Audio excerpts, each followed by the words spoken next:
नमस्कार एवरीवन, स्वागत है अर्जुन टीचिंग में। जी हाँ बच्चों, अर्जुन टीचिंग में मैं लेकर आता हूँ आप लोगों के लिए व्याकरण के कुछ सवाल जिनके जवाब आप जानना चाहते हैं या फिर व्याकरण की वो समस्याएं जिनका समाधान आप खोज रहे हैं। उम्मीद करता हूँ कि इस तरीके से आप लोगों की समस्याओं का समाधान मैं कर पाता हूँ। हालांकि कभी कभी व्याकरण में मैं खुद भी अटक जाता हूँ।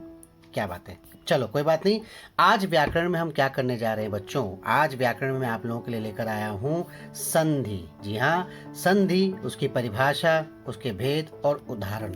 बच्चों संधि, मैं असल में आपको एक बात बता दूं, संधि अगर हम डिटेल में जाएं बहुत लंबा है, बहुत लंबा। मतलब इसको समझने के लिए चंद वीडियोस या चंद क्लास काफ़ी नहीं है। बहुत लंबा प्रोसीजर है, बहुत डीप बातें इसके अंदर होती हैं, बहुत छोटे छोटे नियम हैं इसके अंदर पालन करने के लिए। उनको पालन करने के लिए अगर आप सीखना चाहते हैं, डिटेल चाहते हैं, तो उसे आप लोगों को इस वीडियो से आपको उसमें मदद मिलेगी। मैं यहाँ पे संक्षिप्त रूप में, मतलब इतने संक्षिप्त रूप में कि कम से कम बोर्ड की परीक्षाओं में या विद्यालय की परीक्षाओं में आप संधि को उस सामान्य तौर पे हल कर सकें और अंक प्राप्त कर सकें। क्योंकि बोर्ड की परीक्षाओं में या विद्यालय की परीक्षाओं में इतने डिटेल्स में संधि नहीं पूछे जाते। तो छोटे जो जितना पूछा जाए, जितने अंक आप पा सके, उस हिसाब से मैं वीडियो बना रहा हूँ। डिटेल के लिए आपको कहीं और से सहायता लेनी पड़ेगी, लेकिन फिर भी मैं उम्मीद करता हूँ कि इस छोटे से वीडियो में भी संधि की बहुत सारी बातें आप समझ जाएंगे, और ताकि आप भविष्य में जब और सीखना चाहें संधि को तो आप सीख सकेंगे। जी बच्चों, तो आगे बढ़ते हैं। संधि है क्या? यहाँ पे देखिए संधि के बारे में परिभाषा दी गई है। संधि सम प्लस धी शब्द का अर्थ है मेल या जोड़। दो निकटवर्ती वर्णों के, वर्ण बच्चों, वर्ण यानी लेटर्स, यहाँ पे मैं ये नहीं कह रहा हूँ शब्द या वाक्य, निकटवर्ती वर्णों के परस्पर मेल से या आपस के मिलने से जो विकार, हिंदी में विकार का मतलब होता है परिवर्तन, चेंजेस होता है, वो संधि कहलाता है। जैसे यहाँ पे देखिए सम प्लस तोष। सम में म जो है और म हाफ है, देखिए हलंत है उसमें, प्लस तोष, तो दोनों को मिला के बन रहा है समतोष। तो सम प्लस तो संतोष। देव प्लस इंद्र तो देवेंद्र। अब ये देव इंद्र क्यों नहीं कहा मैंने, देवेंद्र क्यों कहा, इसका नियम है, ये मैं आपको बताऊंगा। भानु प्लस उदय, भानु में नू में छोटा ऊ है अंतिम वाला, प्लस उदय में पहला वाला ऊ, और दोनों छोटे ऊ मिलके बन जाते हैं बड़ा ऊ, इसलिए भानुदय बड़े ऊ के साथ। ये बड़ा ऊ क्यों बन गया? देव इंद्र का देवेंद्र कैसे हो गया, और समतोष का संतोष कैसे हो गया, ये अब आगे हम सीखेंगे। लेकिन थोड़ा सा और डिटेल में जाते हैं।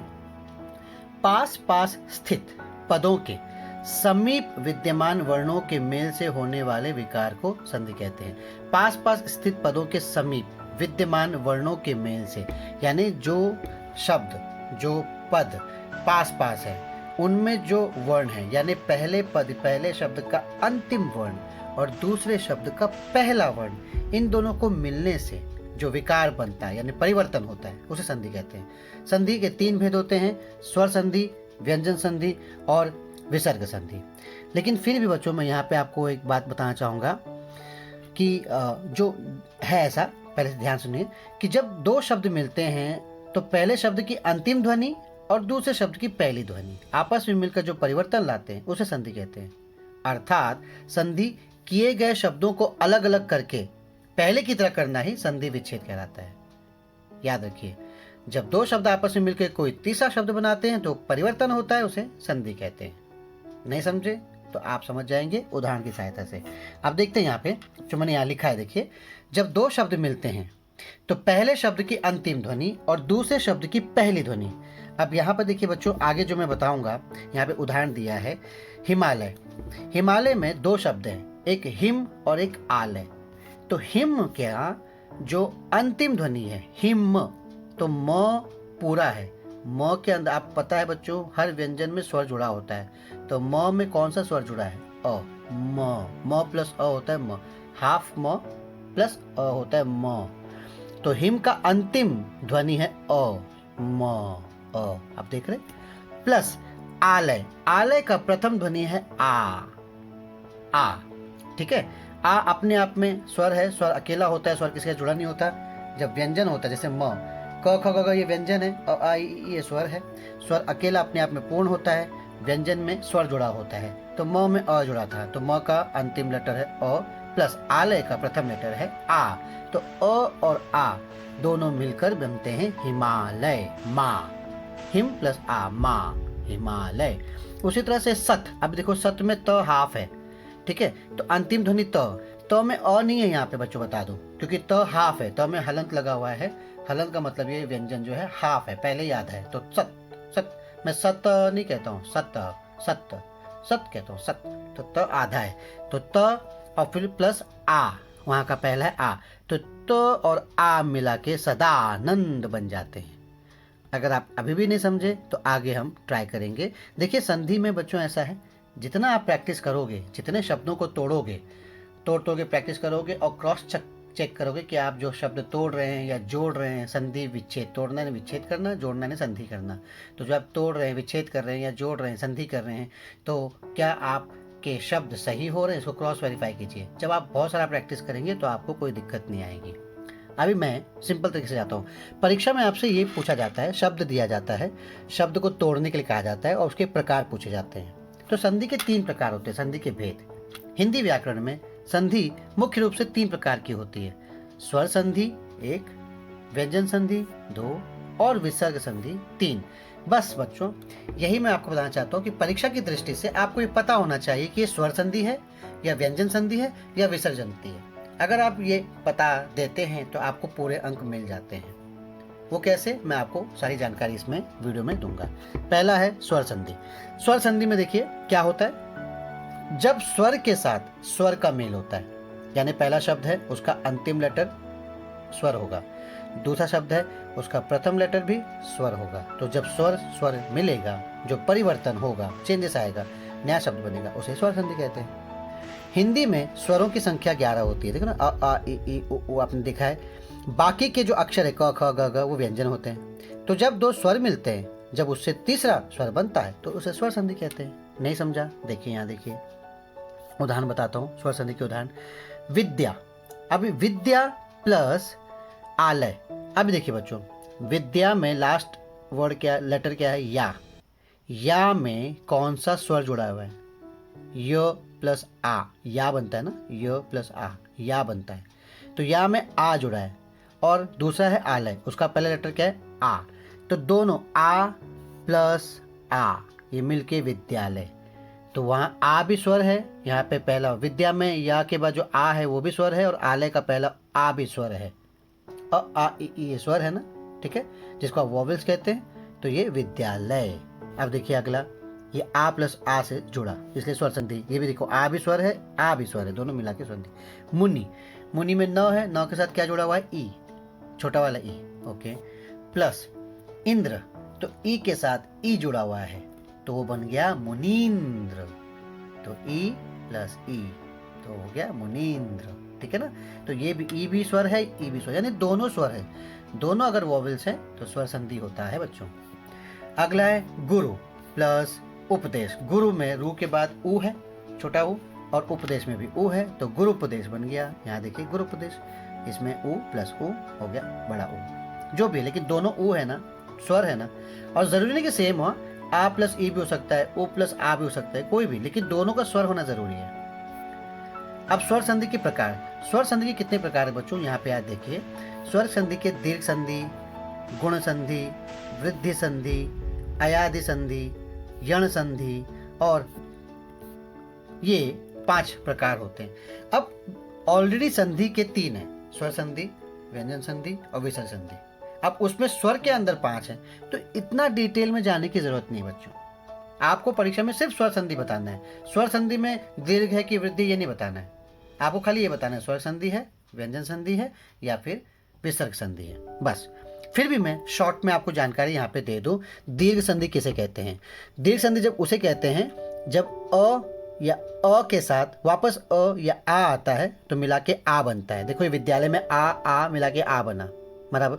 जब ई और ई आता है तो बड़ी ई हो जाता है, तो बड़ी ई बन जाता है। जब ऊ और ऊ होता है तो बड़ा ऊ बन जाता है, तो उसको दीर्घ संधि कहते हैं। मतलब दोनों ऊ, दोनों आ, दोनों ई, कोई भी आ ई ऊ दोनों सेम रहेंगे तो बड़ा बन जाएगा, बड़े हो जाएंगे। तो देखिए मुनि में नी छोटा था, इंद्र में ई छोटा था, लेकिन दोनों ई मिलके मुनीन्द्र बड़ा हो गया, ई बड़ा हो गया। आप समझ रहे हैं? ऐसे। अब ये दीर्घ संधि है।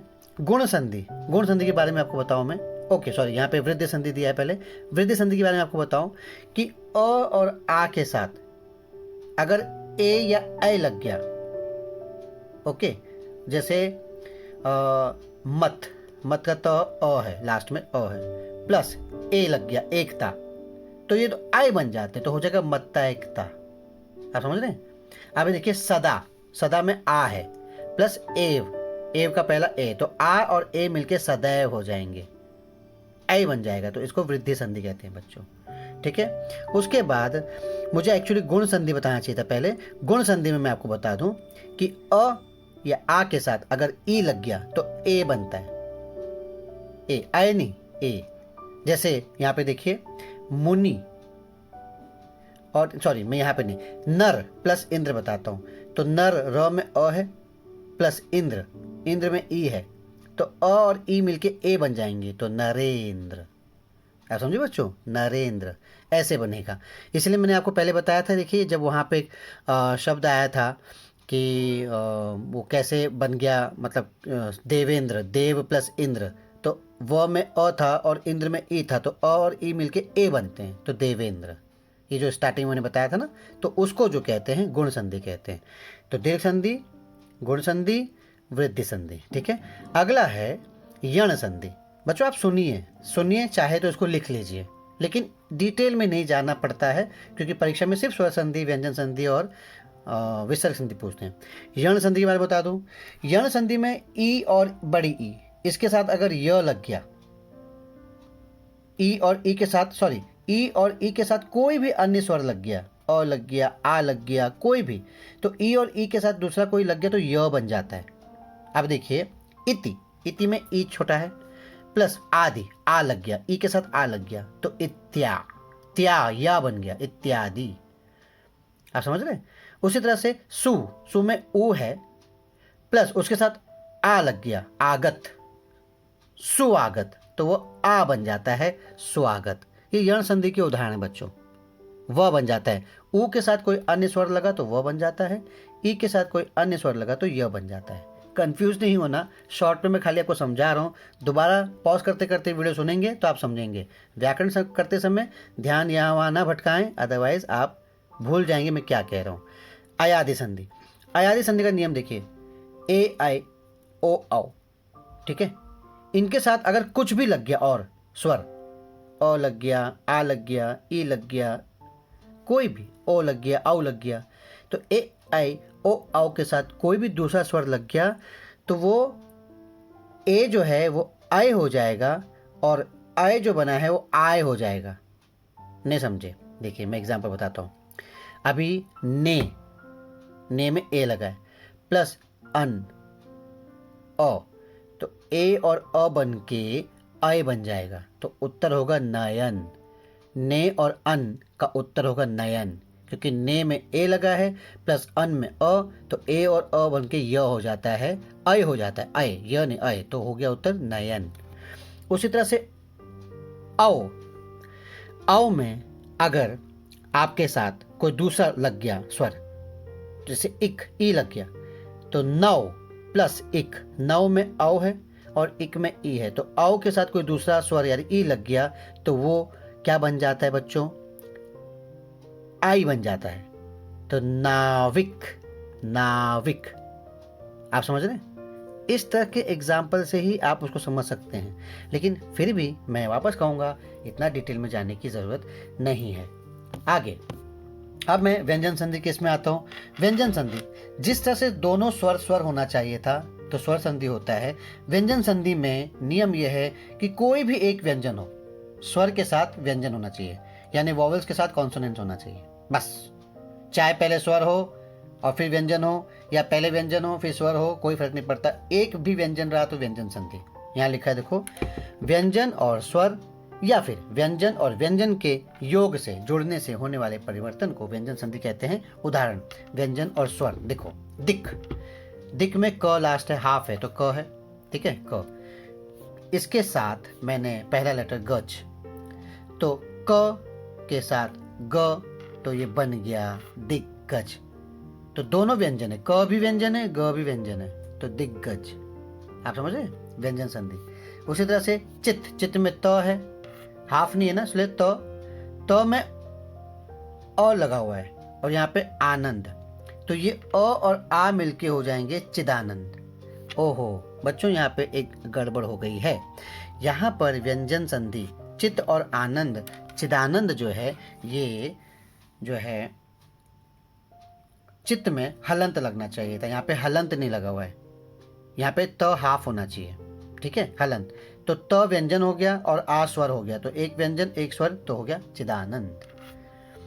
वाक, क में हलंत लगा हुआ है यहाँ पे, तो क व्यंजन है, और ईश, ई लग गया, तो वागीश। क और ई मिलके ग बन जाते हैं बच्चों, ये भी नियम है, ये व्यंजन संधि के नियम है, तो ये वागीश। जैसे स्वर संधि के नियम थे, वैसे व्यंजन संधि के यहाँ पे ये नियम है। अब उस नियम को बताने में गया तो और समय चला जाएगा, मतलब आप सीखते सीखते परेशान हो जाएंगे। तो यहाँ पे हमने क्या दिया था, व्यंजन और स्वर। अब यहाँ पे मैं क्या दे रहा हूँ, व्यंजन प्लस व्यंजन, यानी दोनों व्यंजन है। सत, त व्यंजन है, प्लस जन, ज व्यंजन है, तो दोनों मिलके बन गया सज्जन, सज्जन। त ज बन जाता है, किसी भी व्यंजन का दूसरे व्यंजन से मुलाकात होने पे त का मुलाकात ज से हो तो वो सज्जन हो जाता है। इसका भी नियम है, काफ़ी नियम है, बड़े बड़े नियम है। ये बड़े बड़े नियम बताने के लिए बहुत समय चला जाएगा, इसलिए आप अंदाज़ा लगाइए कि कैसे शब्द बनते हैं। उसके बाद सम, सम में बच्चों म के नीचे हलंत होना चाहिए था, यहाँ पे हलंत नहीं लगा है, प्रिंटिंग मिस्टेक। और चार, तो म व्यंजन है, च व्यंजन है, दोनों को मिलकर बन गया संचार, डॉट हो जाता है। उसके बाद वाक, क व्यंजन है, और जाल, ज व्यंजन है, तो क और ज, वाक जाल, क और ज मिला के ग बन जाते हैं, तो वाक जाल हो जाएगा। उसी तरह से तत्, त व्यंजन है, और लीन, ल व्यंजन है, तो तल्लीन, त और ल मिलके ल बन जाते हैं, तो तल्लीन। निर, निर में भी यहाँ पे बच्चों हलंत होना चाहिए था, हलंत लगा हुआ नहीं है, यानी र हाफ है, हलंत लगा है तो र हाफ है। अगर हलंत नहीं लगा होता, जैसे यहाँ पे रॉन्ग मिस्टेक है, तो अ हो जाता, तो इसलिए यहाँ पे हलंत लगा हुआ है, जो कि छपा नहीं है। निर प्लस रोग, तो इसका हो जाएगा नीरोग। ओके, बड़ा नी हो जाता है बच्चों, नीरोग। ये भी नियम है, काफ़ी नियम है, नियम बताने जाऊँ तो काफ़ी समय चला जाएगा। तो व्यंजन संधि का समझ गया बच्चों, मतलब दो शब्द हैं, पहले का लास्ट वाला भी व्यंजन, दूसरे का पहला वाला भी व्यंजन, दोनों व्यंजन यानी व्यंजन संधि। उसी तरह से दो शब्द है, पहले का लास्ट वाला स्वर, दूसरे का पहले वाला व्यंजन, तो व्यंजन संधि। मतलब एक भी व्यंजन हुआ तो व्यंजन संधि ही होगा। और विसर्ग संधि, इन तीनों संधि में सबसे आसान, बिना किसी तकलीफ के, बिना किसी परेशानी के, कोई अगर हमको अपने साथ ले चलता है तो वो है आपका विसर्ग संधि। विसर्ग किसे कहते हैं बच्चों, आपको पता है ना विसर्ग किसे कहते हैं? विसर्ग संधि में ये विसर्ग के बाद जो दो डॉट लगे ना, इसको हिंदी में विसर्ग बोलते हैं। तो विसर्ग के बाद स्वर या व्यंजन आने पर जो परिवर्तन होता है उसे विसर्ग संधि कहते हैं। विसर्ग के बाद क्या आया वो छोड़ो, विसर्ग लगा मतलब विसर्ग संधि। जैसे अब देखो यहाँ पे बता रहा हूँ, उदाहरण दे रहा हूँ यहाँ पे। निह, विसर्ग का उच्चारण हम कैसे करते हैं, ह के रूप में करते हैं, तो निह प्लस चय, ह के बाद लगा है च व्यंजन, तो ये नीचे निह चय तो नहीं होगा ना बच्चों, वो श बन जाता है, तो निश्चय। ओके, ये विसर्ग संधि का नियम है। बट ये समझ लो, दो डॉट लग गया, विसर्ग लग गया, ये विसर्ग संधि, खत्म बात। उसी तरह से दु प्लस गति, तो दुगति तो नहीं होता ना, क्या बनता है, दुर्गति। ह के बाद ग लगा तो वो र के रूप में बन जाता है दुर्गति। उसी तरह से तपह प्लस बल, तपह बल तो नहीं होता, तो वो प के बाद ह लगा और ब, तो तपोबल। बच्चों तपोबल, इसका नियम क्या है ना, कि विसर्ग के साथ च य छ के मिलन से विसर्ग की जगह पे श बन जाता है। और उसी तरह से विसर्ग के पहले अगर अ और बाद में भी अ, अथवा वर्गों के तीसरे, चौथे या पांचवें वर्ण अथवा य र ल व हो, तो विसर्ग का ओ या हो जाता है। तो इसीलिए तपह प्लस बल का ओ, तपोबल हो गया। जो मैंने बोला उसे वापस सुनिए, उसको लिखिए, तो आपको पता चलेगा मैंने क्या बोला। नहीं समझा तो छोड़ दीजिए, विसर्ग का चिन्ह है तो विसर्ग संधि। मनः प्लस योग, तो क्या होगा, मनः योग होगा, नहीं, आपने खुद ही बोल लिया मनोयोग। ओके बच्चों, सही कहा आपने। तो ये हो गए हमारे तीन संधि, स्वर संधि, व्यंजन संधि, विसर्ग संधि। बच्चों परीक्षा में ऐसे ही पूछा जाएगा, सिर्फ प्रकार पूछा है, अंदाजा लगाए। दोनों स्वर है तो स्वर संधि, दोनों में से एक भी व्यंजन है तो व्यंजन संधि, और 2 डॉट है तो विसर्ग संधि। बस इतना ही बताना है, मार्क्स ले जाना है। डिटेल में जाना है तो आराम से उसको सीखते रहिए और पता करते रहिए। मैं इस वीडियो से आपको सहायता मिल जाएगी, लेकिन यहाँ परीक्षा की दृष्टि से मैं आसान शब्दों में छोटा वीडियो बता रहा हूँ। नौकृति स्वाध्याय होमवर्क करते हैं अभी। निम्नलिखित शब्दों की संधि कीजिए। ओके, आप बताइए। विद्या प्लस आनंद क्या बनेगा? विद्यानंद। वेरी गुड, आ और मिलके विद्यानंद हो गया। रवि प्लस इंद्र तो क्या होगा? रविंद्र। 2, रवि में ई छोटा है, यहाँ पे भी ई छोटा है, तो दोनों मिलके रविंद्र, बड़ा ई हो जाएगा। बच्चों ध्यान देना, यहाँ पे खाली संधि करने बोला है, यहाँ पे प्रकार नहीं बताया है, पूछा है। दुह प्लस जन तो दुर्जन। ठीक है, ये दुह ये विसर्ग संधि होगा, देखा ना 2 डॉट है। नर प्लस इंद्र नरेंद्र, और ई मिलके ए हो जाते हैं तो नरेंद्र। उत प्लस लेख तो उल्लेख, तो और ल मिलके ले बन जाते हैं तो उल्लेख, ल बन जाते हैं तो उल्लेख। ठीक है बच्चों। अति प्लस अधिक तो ई और अ बन जाते हैं तो इत्यधिक, अत्यधिक, अत्यधिक। ये नियम स्वर संधि में थे जो मैंने आपको वहां बताए थे। अब इन निम्नलिखित शब्दों का संधि विच्छेद कीजिए। मतलब आपको शब्द दिया है, उसको आपको तोड़ना है। थोड़ा सा इसमें आपको प्रैक्टिस करने की जरूरत पड़ती है। जितने ज़्यादा शब्दों की प्रैक्टिस करोगे आपके मिस्टेक के चांसेस उतने कम होंगे। जैसे पुण्यात्मा, अब इसको आपको तोड़ना है, तो आप कैसे तोड़ेंगे? पुण्यात्मा को आपको तोड़ना है और तोड़ के आंसर बताना है, तो उसको कैसे? हाँ हाँ, आप सही कह रहे हैं। पुण्य प्लस आत्मा, यस बच्चों, तो बन गया पुण्यात्मा। सही बात है। शब्द दिया जाएगा, उसको आपको तोड़ना है। यहाँ पे भी प्रकार नहीं पूछा गया है, यहाँ पे प्रकार नहीं पूछा गया है। महेंद्र तो महेंद्र, अभी मह तो नहीं होता, महा होता है, तो महा प्लस इंद्र महेंद्र। यस, नियम है कि हाँ पहले शब्द में आ है और दूसरे में ई है तो मिलके ऐ बन जाते हैं, तो महेंद्र। महाइंद्र नहीं, महेंद्र। महा प्लस इंद्र महेंद्र। देवर्षि तो देव प्लस ऋषि नहीं, ऋषि, देवर्षि तो देव प्लस ऋषि, देवर्षि तो देवर्षि, उसे हम कहते हैं। परोपकार, पर प्लस उपकार, परोपकार। ऐसे तोड़ना है बच्चों, जितना आप प्रैक्टिस करोगे उतना आपको आ जाएगा। तपोबल, याद है अभी हमने किया, तपह प्लस बल तो तपोबल, ऐसे बन जाता है। ओके, उसके बाद प्रत्येक तो प्रति प्लस एक, ये बन गया प्रत्येक। ठीक है बच्चों। अभी संधि पहचान कर लिखिए, यहाँ पे आपको संधि पहचानना है। अभी सिंपल देखिए, पहले मनः प्लस रथ, बिल्कुल सही कहा। 2 डॉट आ गए ना, इस 2 डॉट को विसर्ग कहते हैं, तो ये मिलके बन गया मनोरथ, ये होगा आपका विसर्ग संधि। ओके, सत प्लस जन। ओके, पहले शब्द में त है यानी व्यंजन, हाफ है ना तो व्यंजन। दूसरे में ज है, ये भी व्यंजन है, ये मिला के आपको क्या बनता है? सज्जन। दोनों व्यंजन है तो क्या होगा? व्यंजन संधि। बराबर बच्चों। उसके बाद परि प्लस ईक्षा, अभी परि में ई है और ईक्षा में भी ई है, दोनों ई परीक्षा दोनों स्वर हैं, इसलिए स्वर संधि। उसके बाद है परम प्लस आनंद। परम में लास्ट में अ है, देखिए म के बाद अ है, क्योंकि म आधा नहीं है तो म के बाद अ है, प्लस आनंद आ, तो अ और आ परमानंद, ये हो गया स्वर संधि। दोनों में स्वर संधि। बस बच्चों, आप देखिए, आप प्रैक्टिस कीजिए। आपके हर चैप्टर में स्वाध्याय में संधि दिए गए हैं। अगर आप वर्कबुक इस्तेमाल करते हैं तो वर्कबुक में भी आपको संधि दिए गए हैं। संधि का जितना ज़्यादा बच्चों आप अभ्यास करते हैं उतना ज़्यादा अच्छा अंक आप प्राप्त कर पाते हैं। अभ्यास ही संधि में आपको अच्छे अंक दिला सकता है, उसका और कोई ऑप्शन नहीं है। ज़्यादा डिटेल में जाने की ज़रूरत नहीं बच्चों, क्योंकि डिटेल कभी परीक्षा में नहीं पूछे जाते हैं। 11th-12th में भी डिटेलिंग नहीं पूछी जाती, सिर्फ प्रकार पूछे जाते हैं, या फिर संधि विच्छेद करने के लिए यानी अलग करने के लिए कहा जाता है, या संधि करने के लिए। इसका प्रैक्टिस कर दीजिए तो आपको उसके उत्तर आसानी से मिल जाएंगी। इससे संबंधित होमवर्क गृह कार्य मैं आपको दूंगा, उसे आप सॉल्व कीजिए इस वीडियो के बेस पे, तो मुझे उम्मीद है शायद आप उसे हल कर पाएँ। तो मिलते हैं अगली कक्षा में, तब तक के लिए ध्यान रखिए, सुरक्षित रखिए। धन्यवाद, बाय।